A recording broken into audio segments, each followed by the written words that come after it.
Señor.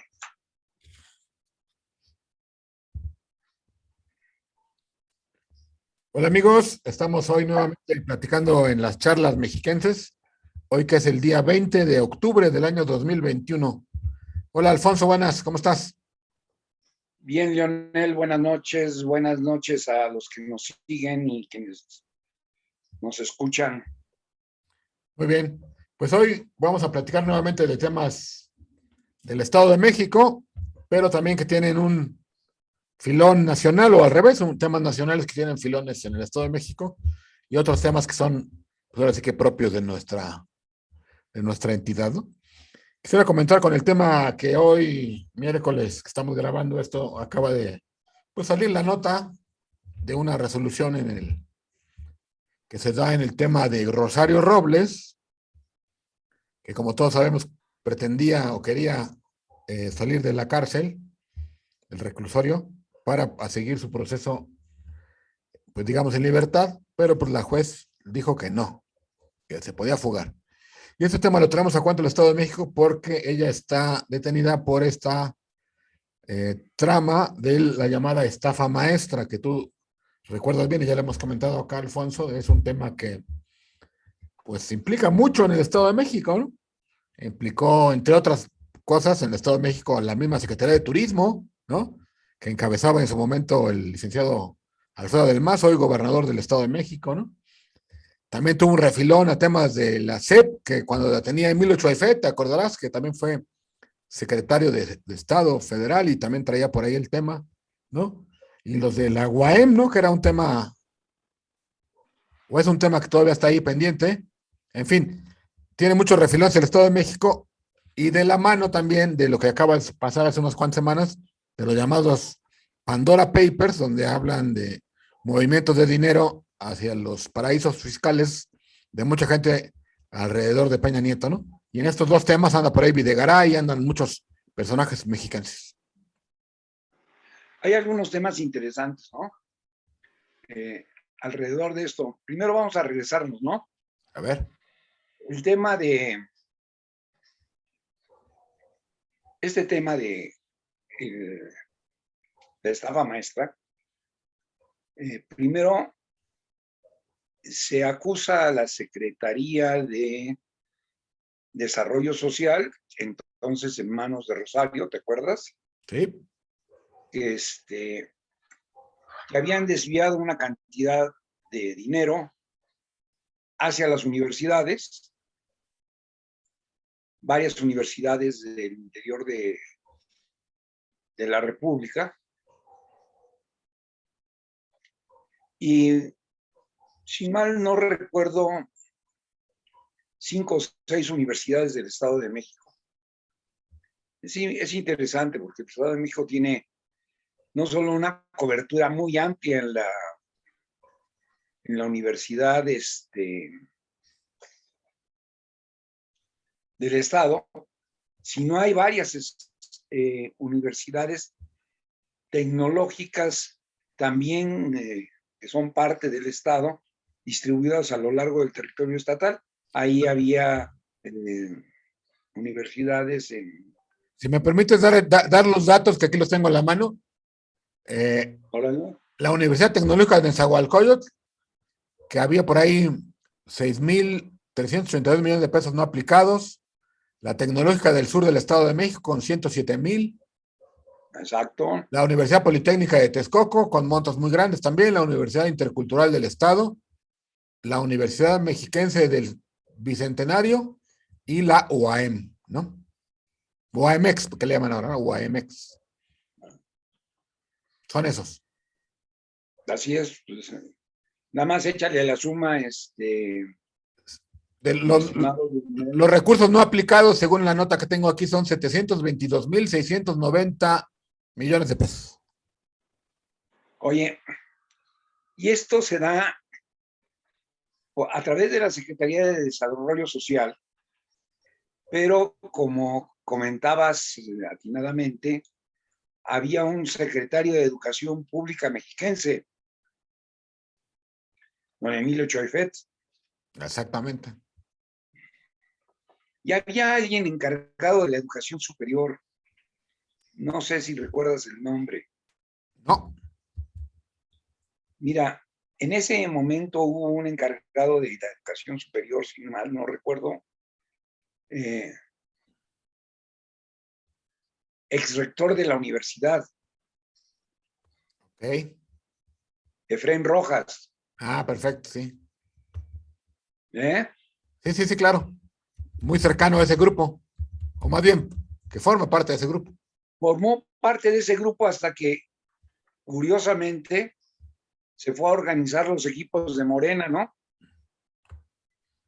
¿Será por eso que como que se hicieron guajes?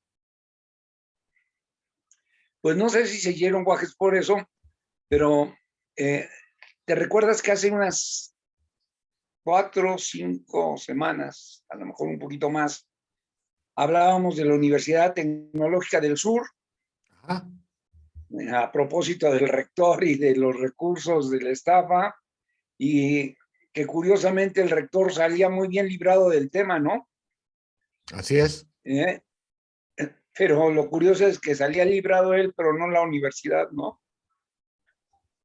Sí, sí, sí. Esto es, Bueno, entonces, yo creo que la estafa maestra da para más.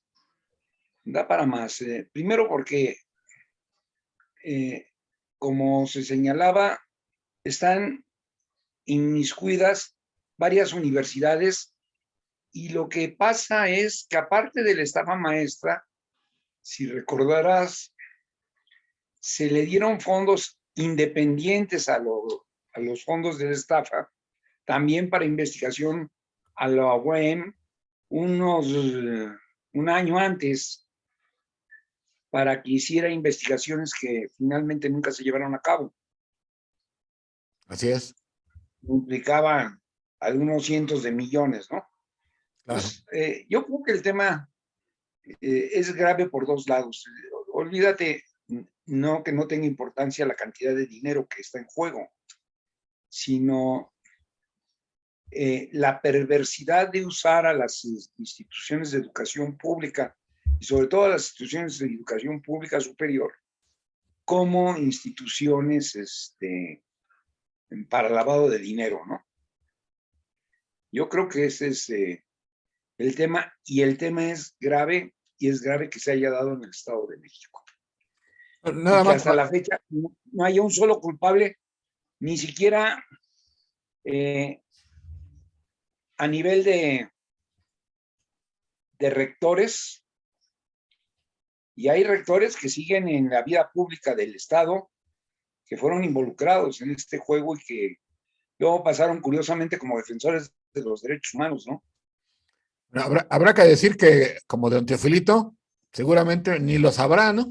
Oye, Claro, oye, nada más, para, ahorita que nombras a los rectores, habrá que decir que este Fren Rojas que comentabas, pues también fue rector de la UAM y también estuvo así ahí, es, ¿no? estuvo en cargos de gobierno muy importantes, ¿no? Subsecretario de gobierno en la zona nororiente del estado, en fin, ¿no? Fue, si no me equivoco, también del Instituto Sendario, creo que también anduvo por ahí. Es un cuate que tiene fuerza y que estaba en este grupo, y pues nada más y nada más que con Choaifet, ¿no? El poderoso exgobernador, exsecretario de gobernación, ¿no? Pero digo, se junta con otros dos temas. Es la estafa maestra con todos los mexicanos implicados, son los Pandora Papers con todos los mexicanos implicados, y Overdresh con todos los implicados, y algunos que están en los tres casos, ¿no? Metidos en los tres, ¿no? Que tienen Oye, que tienen el hat-trick, dirían si fuera fútbol, 3 goles, tienen tres: Overdresh, Pandora Papers y estafa maestra. oye, ¿y a poco ya se te olvidó que el buen Lozoya es residente de Huixquilucan? Bueno, bueno, habrá que añadirle, hay otro mexiquense de este grupo, pues que seguramente tenía mucho trabajo en conjunto, ¿no? Es decir, presidente de la República, el secretario de Hacienda, ¿no? El Lozoya, que era el de Pemex, nada más y nada menos, ¿no? Entonces seguramente había muchos diálogos en conjunto y se iban a platicar muchos temas, ¿no? Y por eso resulta interesante que en estos temas el gobierno del Estado de México, decía yo, que también del MAS era secretario de Turismo, no nos olvidemos, pues como hemos venido diciendo, prefieren llevarse la fiesta en paz y no hablar de estos temas para que no les vaya a caer ahí un salpicón, ¿no? Así es, así es. Habría que recordar que el gobierno del estado en estos días hizo una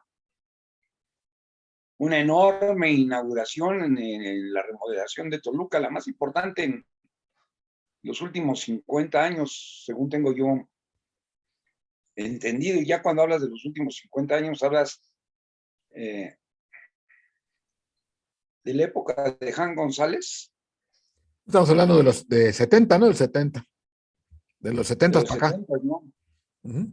Pero esta es la última más importante que se ha hecho, que es lo que se llama ahora el Paseo de los Fundadores, que es un corredor que va del Cosmovitral al Palacio de Gobierno, con un planetario. La obra en sí es bonita, es una obra atractiva, pero que está en este esquema de relanzamiento de la capital del Estado de México. No sé si coincidas conmigo. Es que luego el gobierno del Estado de México parece que de repente se olvida del mundo y se queda solamente en Toluca, ¿no? Así es. Y mucha de Y la... acaba de lanzar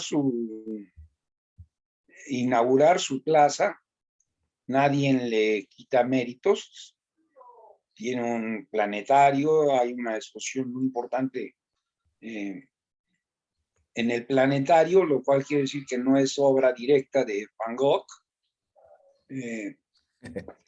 pero es esta imagen de fortalecer la imagen central del gobierno del Estado y de su posicionamiento en la capital del mismo Estado, ¿no? Aunque al resto del país o al resto del Estado no le lleguen las cosas con la misma velocidad ni los mismos recursos, ¿no? Pero este es parte de este tema Aunque ya, tan aunque ya veas complejo. tú mismo insistido mucho la semana pasada del tema del Siervo de la Nación, ¿no? Esta nueva obra ya en, ¿cómo se llama? Ya en la zona del En aeropuerto, Ecatepec, en la zona rumbo al aeropuerto, ¿no? Que es un plan que traen ahí, ¿no? Para, pues ahora sí que darle fuerza a esa zona con el pretexto del aeropuerto y también con el afán de llevar la fiesta en paz con el gobierno federal, ¿no? así es. Pero todo entra en este mismo paquete, ¿no? Claro, muy bien. Bueno, también está el Eh, tema por ahí circulando que tiene que ver con la vida en, en lo legislativo también y con el tema en lo político. Resulta que nuevamente el grupo de acción política con el GAP, el llamado GAP, perdón, y Higinio Martínez, pues siguen dando nota en el sentido de que están organizando unos foros legislativos para pues simplemente poner ¿cómo le podemos llamar? Poner la escenografía a favor del senador, su foto, poner su nombre y decir que el pueblo está dándole, le está dando ideas legislativas, pero pues resulta que esto ya les cayó gordo a los partidos políticos, ya lo tienen en la mira y lo han denunciado ante el IEM y ante el INE, Acción Nacional particularmente, y el tema pues le sigue redituando en términos mediáticos a ambos, ¿no? Yo creo que Higinio se le sigue hablando de él y el PAN se está llevando la nota como el partido, digamos, incisivo que no los quiere dejar pasar con este afán, a mi juicio, correcto en su estrategia del PAN, de polarizar en dos, ¿no? Entre Morena y el PAN, queriendo obtener una ventaja competitiva en la coalición Va por México.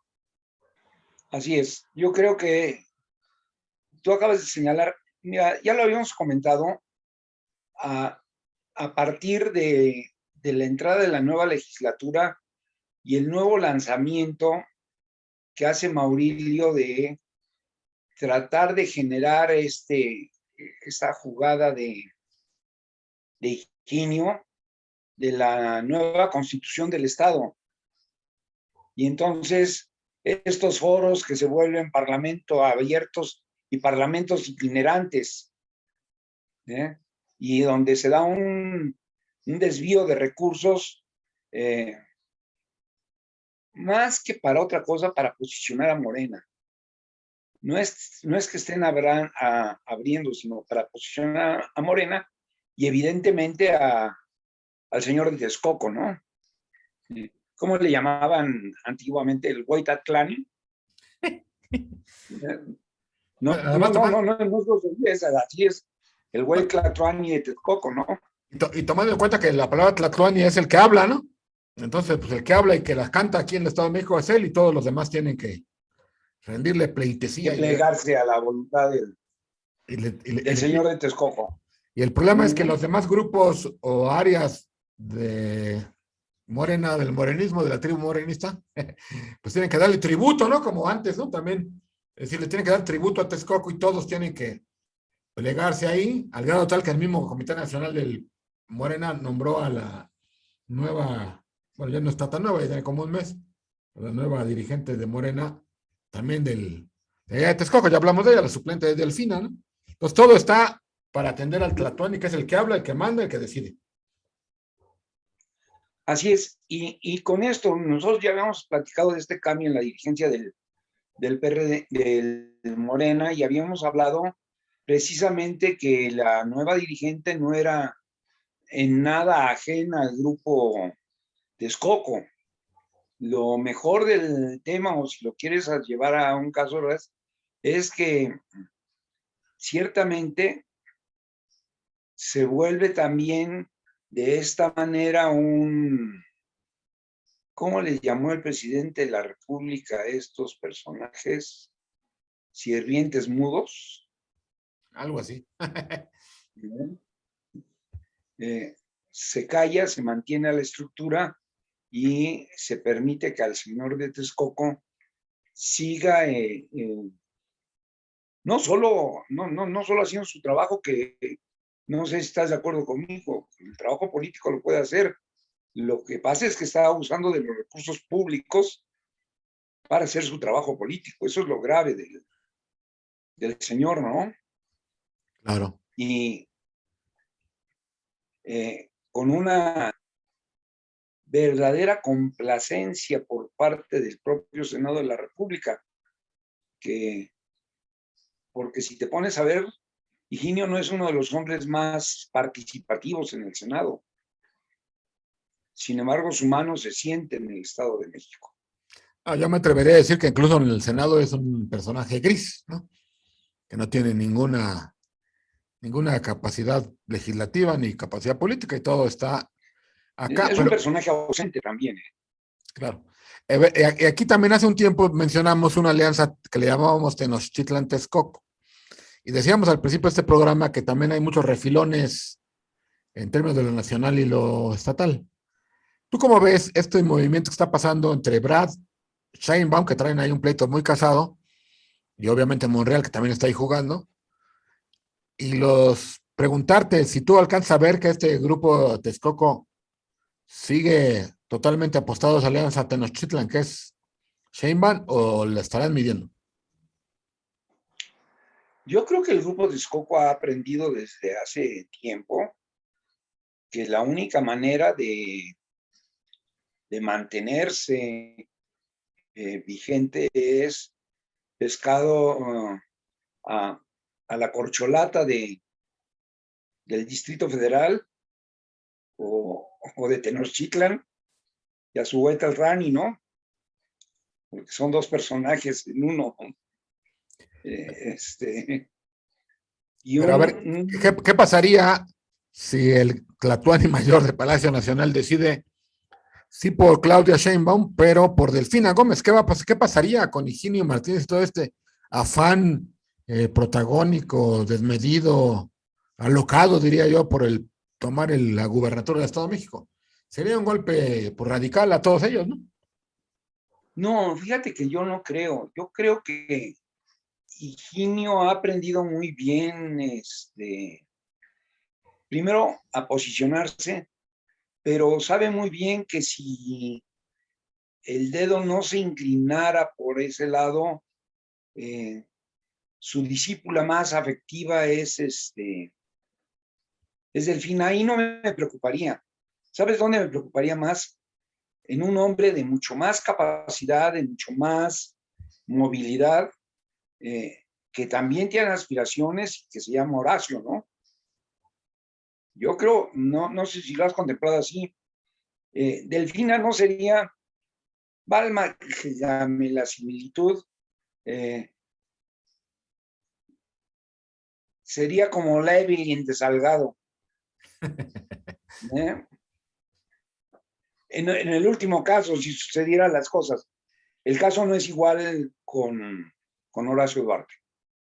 Horacio Duarte tiene mayor capacidad política, mayor juego político. No solo ha sido un agente cercana al presidente, sino fiel al presidente. Ha sido su defensor en los institutos estatales y el Instituto Nacional Electoral. Ya. En un descuido puede ser él porque la nota negativa, la mala prensa, digamos, si se le quiere llamar así, le ha caído a Higinio con todas estas broncas que trae ahora y le cayó a Delfina y a ambos con el tema del ayuntamiento de Texcoco. Horacio Duarte, que también viene de ahí, que también ya dijimos es producto de aquella negociación cuando Higinio obtuvo el nombre de Priginio, ¿te acordarás?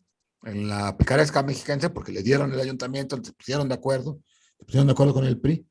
A pesar de que no lo salpicó a él, más bien, porque no lo salpicó a él, aunque es de ese mismo grupo, pudiera ser que en un descuido el presidente de la República diga, no, pues Delfina está, digamos, observada, está con una calificación reprobatoria en un tema, y Higinio también, en un descuido se lanza con Horacio Duarte y pues les gana la jugada, ¿no?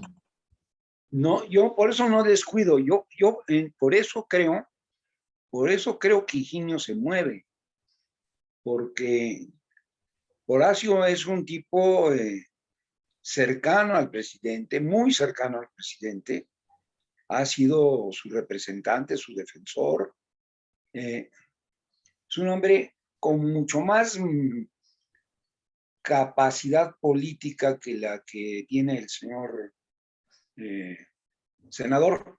No sé si lo percibas así, por eso decía yo, a Higinio no le incomodaría tanto Delfina como Horacio. Aunque todo mundo en la política de esos niveles, digamos, siempre tiene ahí una colita que le pisen. Horacio Duarte, ¿No? Horacio Duarte ahí en las aduanas, pues también algo seguramente tendrá, pero también acuérdense del caso de Valle de Bravo, que también tuvo que ver ahí por cierta candidata de su propio partido, lo que pasó con la candidatura de, ¿cómo se llamaba? Sudiquey del PRI y la alianza.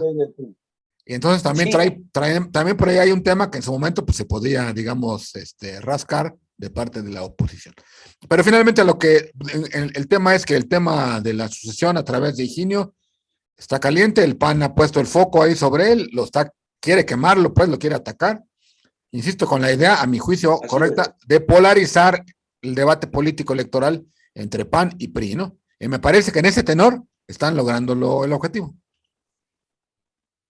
Yo creo que sí, yo creo que es una buena jugada por parte de Acción Nacional el sacarle raja a este asunto, porque hace debilitar la imagen del Partido Revolucionario Institucional, no sé si lo compartas, y le abre más la cancha a Acción Nacional en términos de una población bastante decepcionada por los hechos ya conocidos de corrupción tan extensos que se han dado, tanto al interior de Morena como al interior del PRI, ¿no? Y ahí Acción Nacional ha maniobrado mejor. Yo creo que es un buen posicionamiento, una buena oportunidad de Acción Nacional, y pues chances chicle y pega, y de refilón se tira no solo las candidaturas de Morena, ¿no? Afirmativo.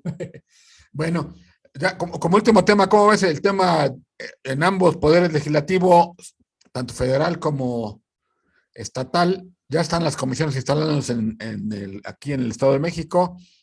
Ya desfilaron por ahí los secretarios en la glosa, que por cierto, Maurilio Hernández dice, creo que tiene razón, que hay que revisar esos formatos porque pues, nada más es ir a pasearse, ya lo hablamos hace 8 días, y hacer una pregunta que no te contestan y es un show. Eso por un lado, ¿qué opinas de lo que está pasando? Y en segundo lugar, hay una diputada federal también que ha empezado a tomar cierto vuelo a nivel federal, que es Teresa Castel. Ella ha tenido, dijéramos, éxito mediático de alguna manera, ¿no?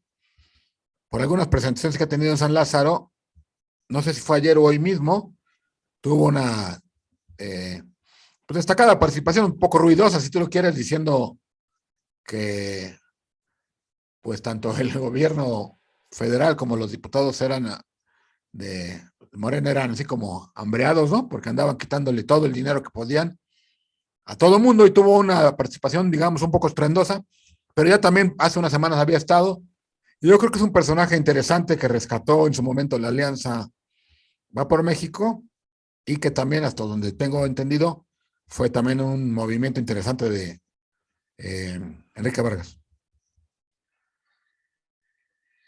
Este, sí, la semana pasada estuvo aquí en Toluca la diputada Castel, y desde aquí tuvo una buena participación, bastante bien arropada, por cierto, por legisladores de Acción Nacional. Es una mujer inteligente, procedía del PRI, lanzó su candidatura a gobernadora, ¿te acuerdas? Su candidatura independiente, y luego fue recogida por Acción Nacional. Creo que es una mujer inteligente, una mujer brillante. Ojalá y sepa conducirse, conservarse, por lo menos con la inteligencia que ha hecho hasta ahorita sus juegos, ¿no? Oye, se me olvidaba platicarte un detalle. A ver. Antes de que entráramos ahí, pero te lo voy a decir.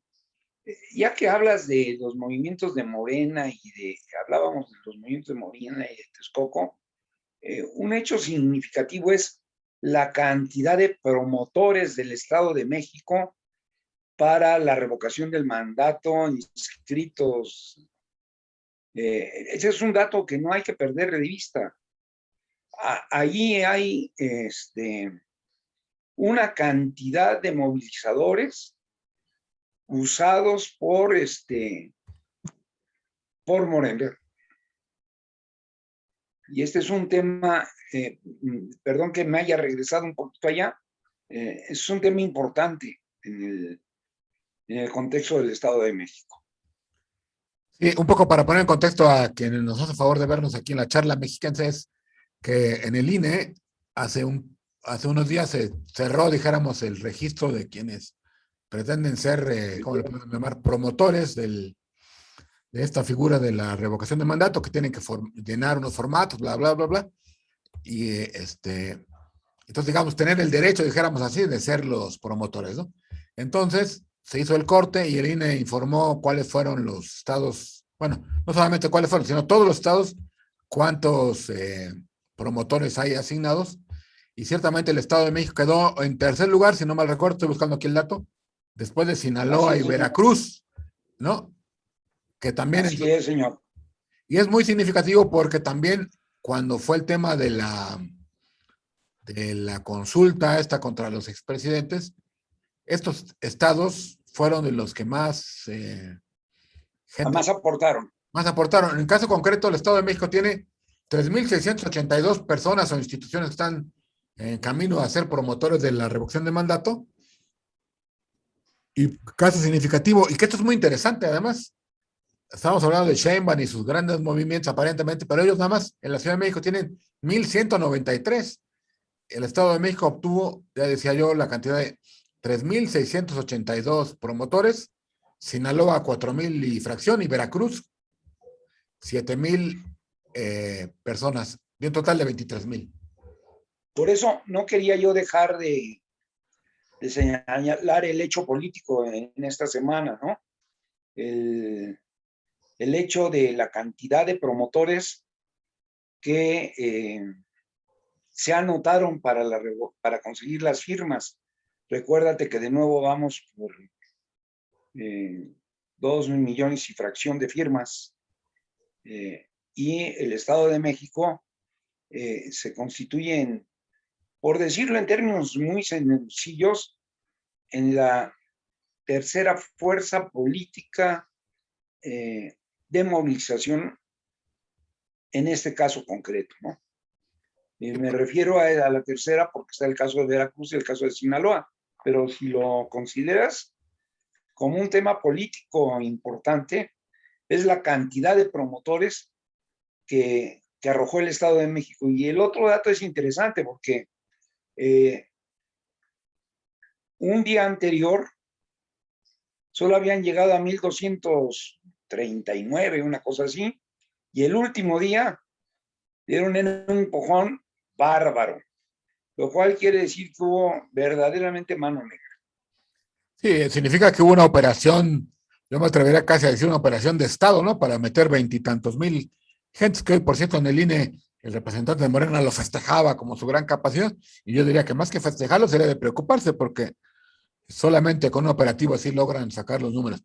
Pero yo insisto, el tema también en esta comparativa que siempre hacemos con la Ciudad de México por la importancia y la simbiosis que hay entre ambos estados, que la Ciudad de México tenga tan poquitos, bueno, o sea, que tengan menos que el Estado de México, es significativo. Nada más para dar certeza al dato que dabas, Alfonso, se necesitan 2,758,227 firmas para que se logre pasar al siguiente paso ya de la revocación del mandato. Claro, y estás considerando que fíjate, las tres entidades que, creo que es así, las tres entidades que más pueden aportar por el número de habitantes que tienen, está el Estado de México, Veracruz. el Distrito Federal y Veracruz casualmente, ¿no? Afirmativo.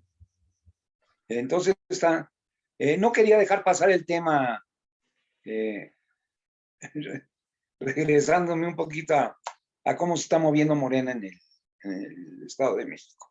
No, a mí me parece que es oportuno el regresar al tema porque, pues ¿cuántos de estos no son promotores del GAP, ¿no? ¿Cuántos de estos son ciudadanos verdaderamente por su cuenta? ¿Cuántos de estos son orgánicamente miembros del partido y no del grupo mayoritario, ¿no? Que dicen, pues, por cierto, dicen el mismo GAP que no existe, Morena mismo dice que el GAP no existe, ¿no? Así es. ¿Y cuántos de estos? También es otro tema, y no habrá que dejar de pasar de vista que la que organizó, la última en organizar a los siervos de la nación fue la maestra Delfina, como la coordinadora de apoyos en el Estado de México. La superdelegada. No se nos olvide el tema, porque de ahí sale una gran cantidad de siervos de la nación. Claro. Y nada más simplemente para recordar que fue el Estado de México que más votos le metió a la, ¿cómo se llama? La consulta. La consulta para los presidentes. No tuvo el efecto de obtener el número de personas que querían, que ya recuerdo, no mal recuerdo, fue el 6 punto tantos por ciento, 7%, pero fue significativo. Entonces el Estado de México siempre dice de parte de Morena, aquí estoy presidente, aquí estamos para hacerle la chamba que usted nos pida, y somos competitivos, ¿no? No, yo no quería dejar pasar el tema, porque, como decían los antiguos, va junto con pegado. Así es.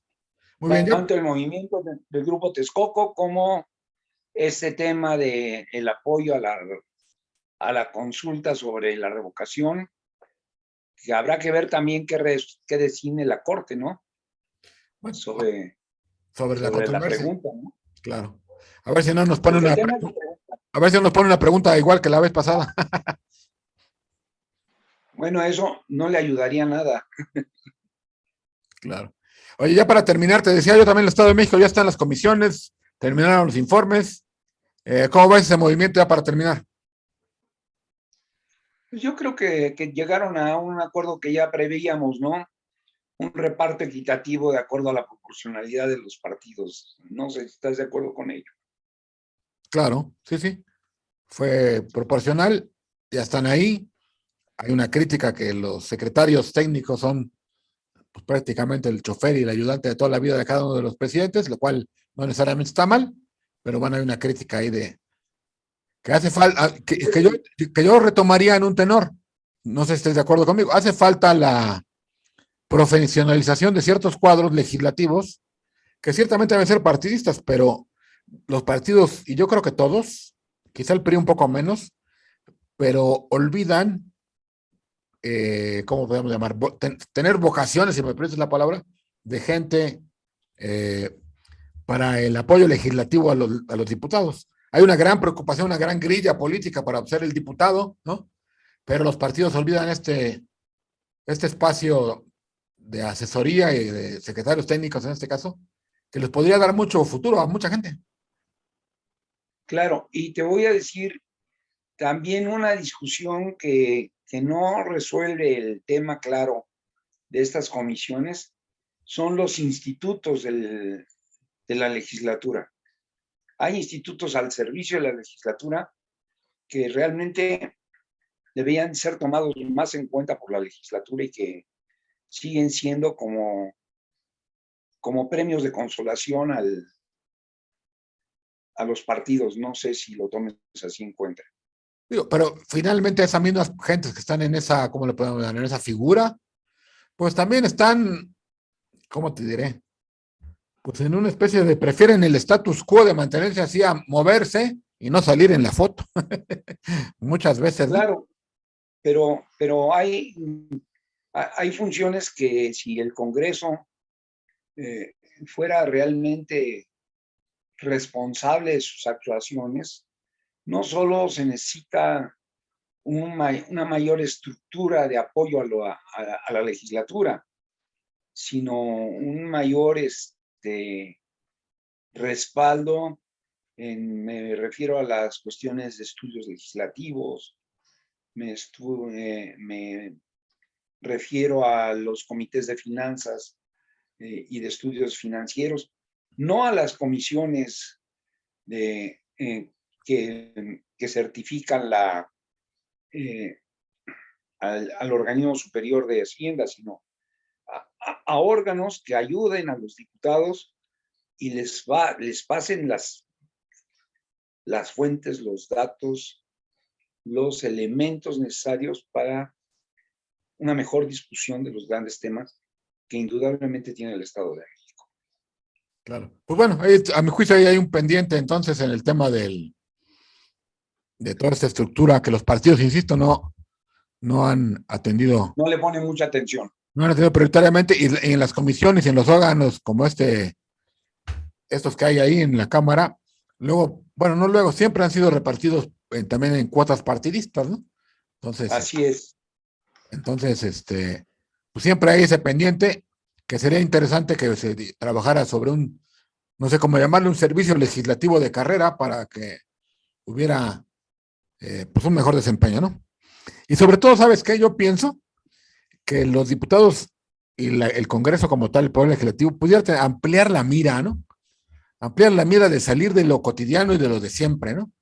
Y ampliar la mira hacia temas que sean más importantes, ¿no?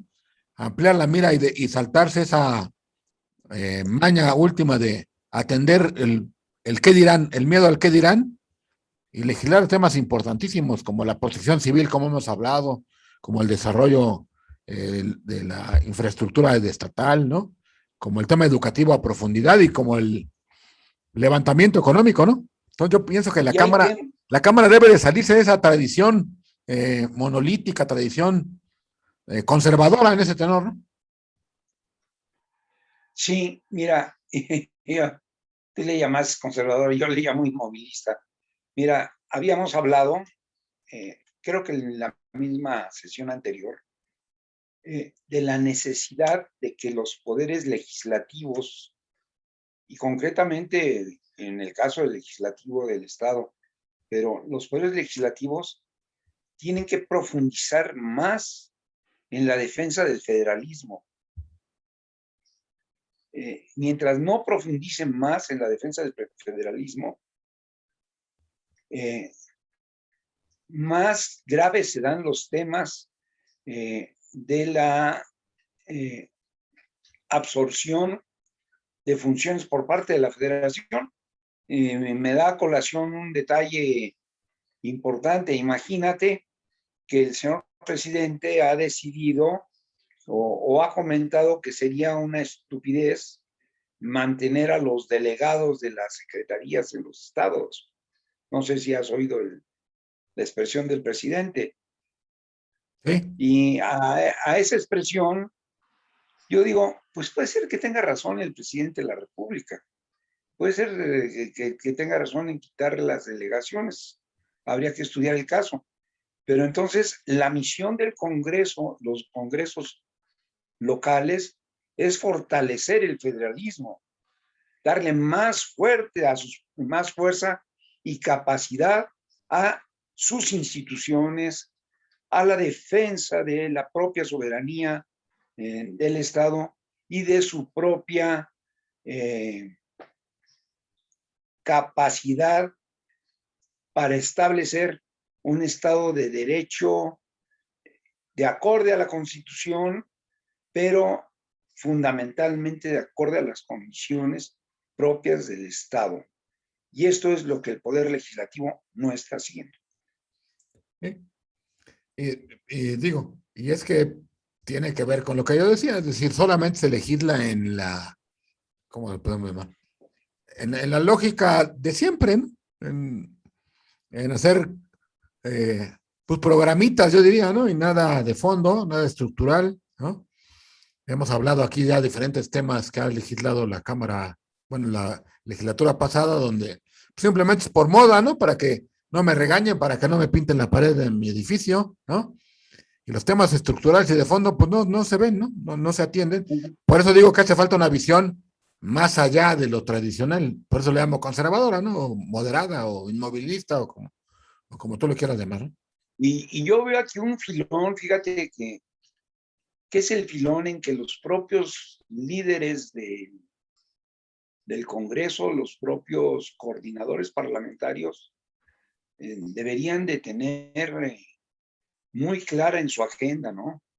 La agenda de los partidos debería de legislativamente centrarse en estas posiciones tan importantes. Y mira, voy a regresar en el punto en que nos desviamos. Una diputada que ha puesto el dedo sobre esta discusión ha sido Teresa Castel. Exactamente. Fíjate, regresar al punto donde nos fuimos, ¿no? Te fuiste. No, está bien. Bueno, pues, tengo derecho a una discreción, no en vano, pero una discreción. No, claro, a mí me parece que este tema es que, bueno, ¿cómo lo explico o cómo lo digo? Decíamos que eran los refilones de un tema nacional o estatal, pero pues los refilones van de ida y vuelta y son de tema a otro tema y hay mil Claro. cosas, ¿no?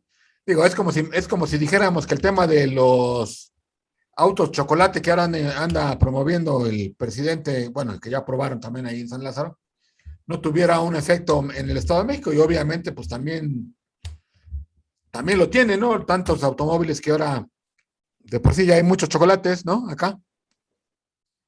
Y así, si me dijeras del RFC para los de 18 años en adelante, pues también tiene un efecto tremebundo acá en Para el, el Estado sí, en el Estado de México, ¿no? claro, y tiene un efecto grave en muchos lados este tipo de decisiones, pero el efecto, yo creo que lo acabas de decir, ha faltado visión a la legislatura sigue comportándose en mucho caso como oficialía de partes de cualquiera de los poderes, ¿no? O puede ser oficialía de partes del Palacio de Gobierno en Toluca, o oficialía de partes del Palacio de Gobierno a nivel federal. Ese es el tema.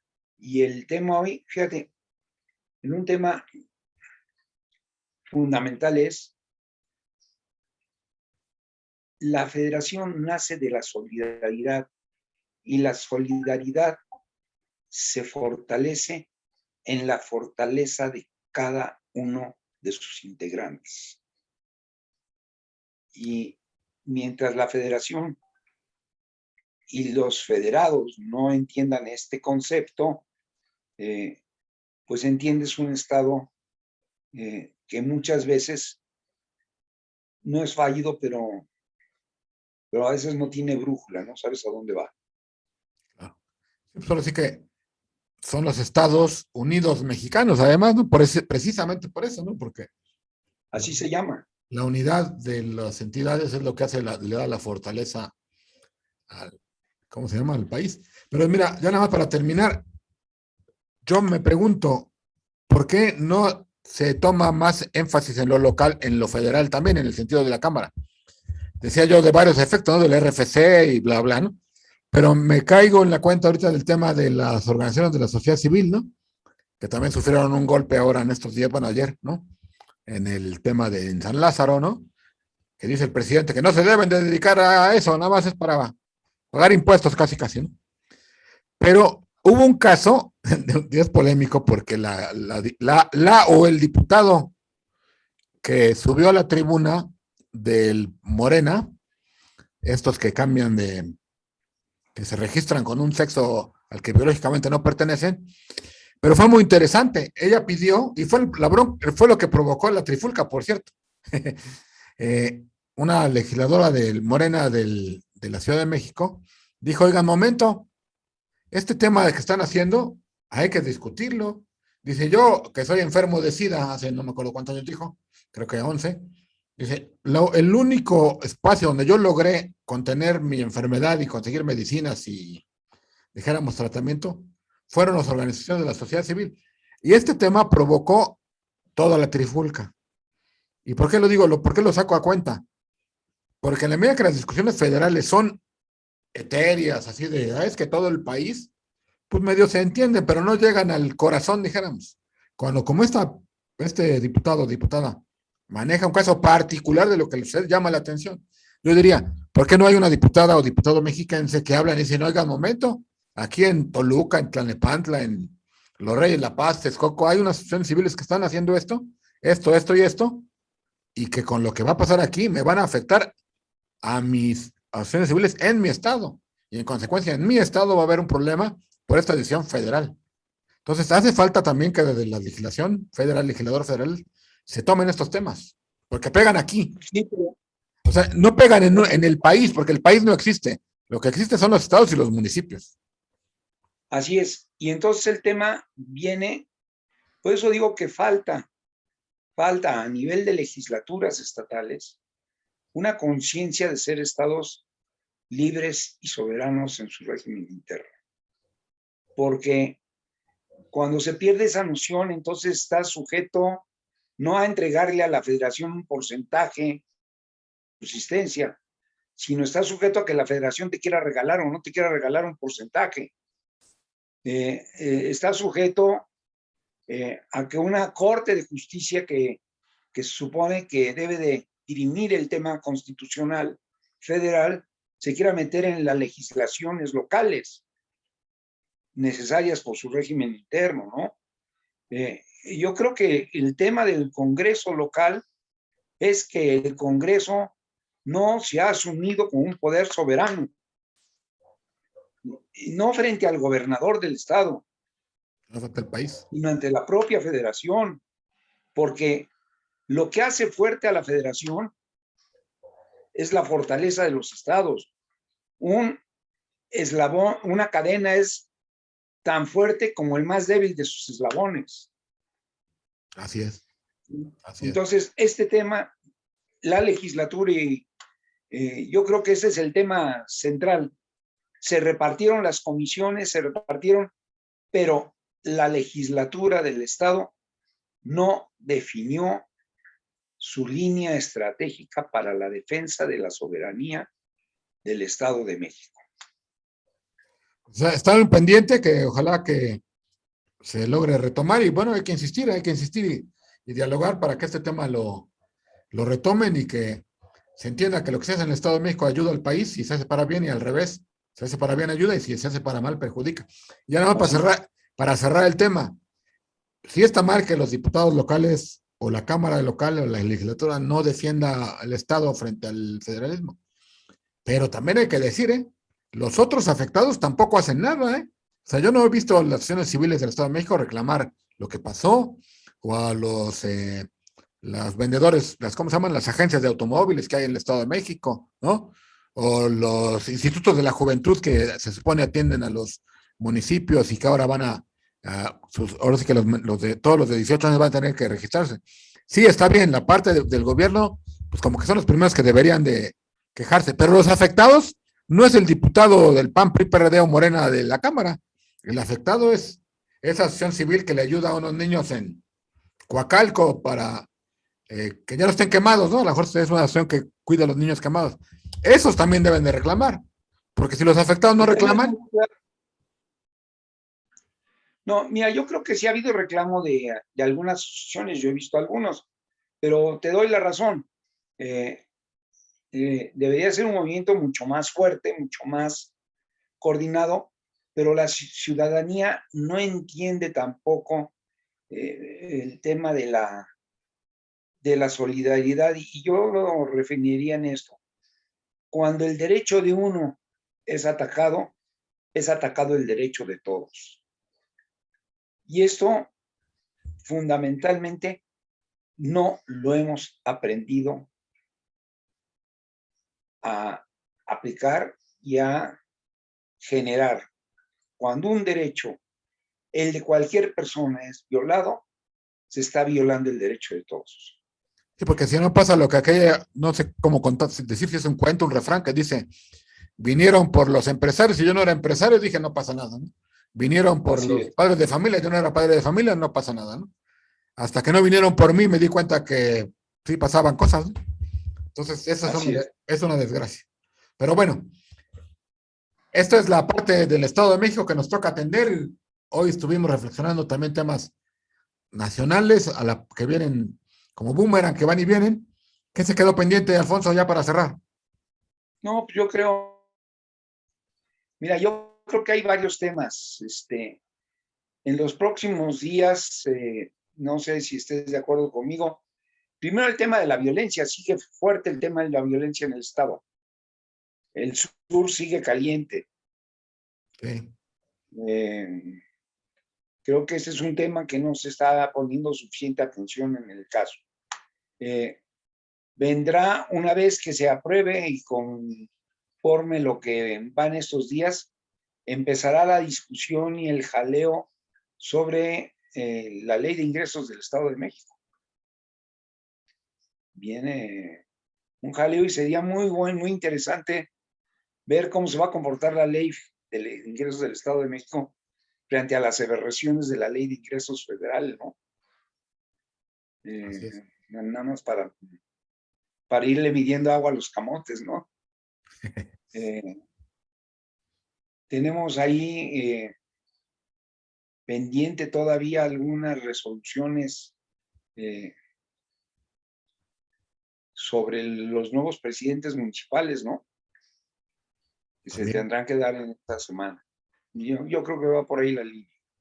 Bueno, ya también en estos días está por finalizar la decisión sobre el presidente o presidenta del IEM, que estar ahí pendientes, ¿no? De qué va a terminar pasando. Y conforme pasen los meses, ya lo hemos dicho muchas veces, pero conforme pasen los meses y se acerque marzo 2022, no por la revocación de mandato, sino por el tema del aeropuerto y la inauguración, van a seguir saliendo estos grandes temas que tienen que ver con la infraestructura que hace falta para llegar a lo que se conoce hoy como Santa Lucía y que es el Felipe Ángeles, ¿no? Es un tema que poco a poco va a ir creciendo conforme se vaya acercando esa fecha fatídica. Y porque no se ha resuelto todavía un tema muy grande en ese que estás marcando, las invasiones que ha cometido la Secretaría de la Defensa La defensa de nacional. terreno en esa zona, y conforme avanza la época, la construcción del aeropuerto se vuelve un tema cada día más álgido, ¿no? Así es. Pues muy bien, pues te Así. agradecemos mucho, Alfonso, y a todos los que nos escuchan esta plática de hoy, nuestra charla mexiquense. Esperemos vernos la próxima semana. Gracias a todos. Gracias, Alfonso. Gracias a ti, Lionel.